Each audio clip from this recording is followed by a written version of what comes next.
Everyone says I had a baby, so I started to go along with it. After I was done eating out my neighbor the other day, they surprised me with baby gifts. They were pink and had glitter on the toes and sequin flowers on the sides. We cooed over them for a few minutes, and I told her how much I appreciated the gift. After she left, I threw them in my bedroom closet with all the other baby junk I've been given over the past 6 months. 6 months ago, everyone in town started to ask about my baby. I do not have a baby. I have never given birth or even been pregnant. I thought that I was being mistaken for someone else. I'm not particularly unique looking. Maybe some other short, dark-haired, and hazel-like girl gave birth recently. But I'm shy by nature and southern by birth, so I was too polite to say you're wrong. You have the wrong person. I don't have a baby.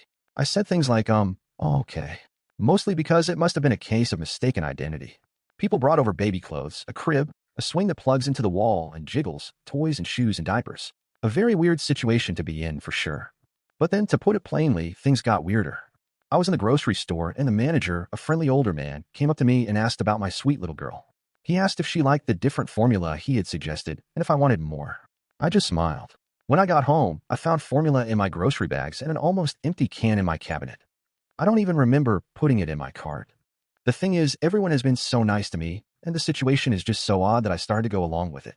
A neighbor would ask when I went to get the mail. Oh, she's wonderful. Sleeping through the night, I'd answer. Then a young woman that got coffee at the same place as me asked about a play date with her 9-month-old and my then 5-month-old. I sort of blew it off. Next time I saw her, though, she talked about setting up another play date and how much fun our two darlings had. She showed me a picture on her phone. Aren't they just precious in this picture? Your little girl has the most beautiful blue eyes. Her dress really makes them pop. I'll text this to you. I looked at the picture and saw a chubby baby in a red shirt and blue shorts. It had dark hair and dark eyes. It was the only baby in the picture. I went home and opened my bedroom closet full of baby junk. I pulled out teddy bears and an unopened box with a changing table in it. I pulled out a shopping bag with new baby clothes. I dumped it out on my bed and looked through them. I found a light blue dress. A few weeks ago, I decided to call my mom. Hello. She answered. Mom, it's me. I said. Oh, Pearl. Hey, how are you? I asked. We don't talk often. I'm good. We're all good out here. She paused and asked. And how are you two doing? Us too. I asked hesitantly. Now don't act like that. I know I haven't been in touch much, but I do care about you and my grandbaby, she said sourly. I know, Mom. Oh, she's crying. You gotta go. Eat. Give Holly my love, she said, and then hung up before I did. The funny thing is, Breakfast at Tiffany's has been my favorite book since I was a kid. I'd always thought Holly would be a great name for a kid I would eventually have. I went into my room to put my phone down after my short conversation with my mom. The changing table and the crib were neatly set up by the window. I didn't do that. I'm sure I didn't. I walked over to the crib and looked inside. Nothing was there. I walked over to the changing table, then took a step back before I bumped my shin against one of the legs, because I remember that I had done that before. I looked down and saw a bruise on my shin.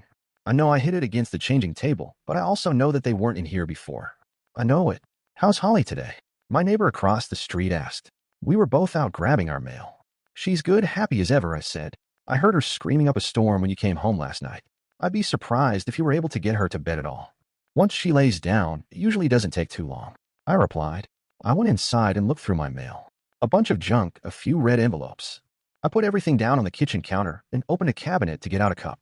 I heard some noises coming from my room. I paused and listened. I didn't hear anything for a minute, so I grabbed the cup and got some water from the sink. I heard something over the sound of the tap. Holly must be awake. I looked back over at the crib. Why do I still have this crap in my room? I kicked the crib. Then I kicked it again, then again until the wood began to splinter. I pushed the changing table over on its side. I opened my closet and shoved in the pieces of the crib and any other baby-related item I could find. I slammed the door closed. I can't keep this charade up. I decided I can't go along with this nonsense anymore. I want to get coffee this morning. I was so tired. I felt like I hadn't slept all night.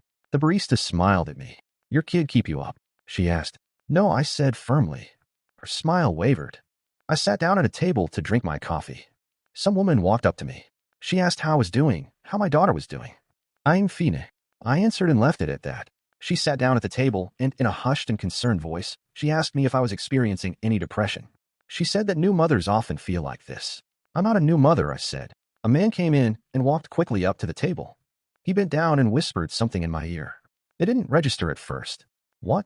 I asked. You left your kid in her car seat in your car? He said again.